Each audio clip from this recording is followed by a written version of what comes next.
Segala kawan yang rapat atas dunia ni, ini kawan kita, ini kawan kita, tolong menolong, batu membatu. Semua itu Allah Ta'ala kata di akhirat kelak, ba'duhum li ba'din adu. Setengah dengan setengah yang lain akan jadi berseteru. Apa tu? Kawan ke jalan tak elok, ia akan jadi seteru. Allah Ta'ala sebut al-akhillau ba'duhum ba'dun. Jatuh al-akhillau yawma izin ba'dun li ba'din adu, ba'duhum li ba'din adu. Tu segala kawan-kawan pada hari kiamat kelak, setengah-setengah mereka itu dia bagi setengah yang lain jadi seteru. Apa tengok? Kalau kata kita berkawan jalan tak baik, berkawan dengan jalan kita tak baik di segi syarak, akhirat esok masing-masing mengata sebab mu kusak, dia kata mu terjadi kelahi. Katanya kelahi bala. Nah, illal muttaqin, malaikat khali kok jalan takwa pada Allah. Ni tolong bantu. Oh alhamdulillah kamulah menasihat pada aku bila aku jadi baik. Kau tak sebab kamu enggak. Dengan pakai ada puji, memuji, syukur, mensyukuri, terima kasih antara satu sama lain. Tapi kalau berkawan kok jahat, kok ganah, nanti akan jadi berseteru lah.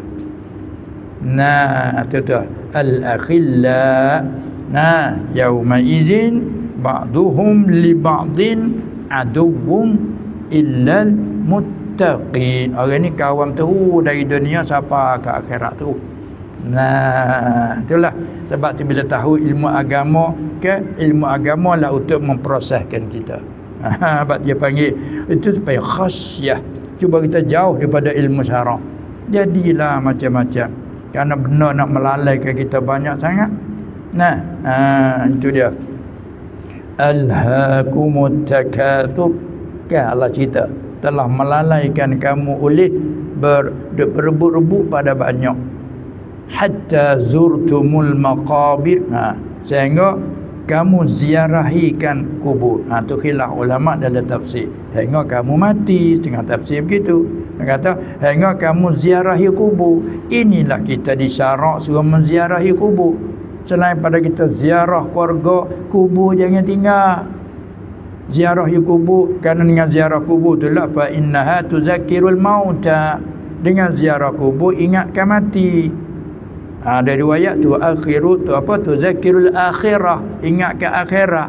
Kerana kita duduk dalam dunia walau lebih setara mana pun masih dalam perjalanan, bukan kesudahan. Kita yang mukmin begitu dah pegangnya.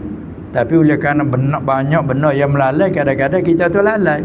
Situ kita bahajak kepada kawan yang baik tadi, tolong mengingat. Maka ilmu ni sendiri jadi kawan dah. Selain pada manusia teman, ilmu sendiri jadi kawan.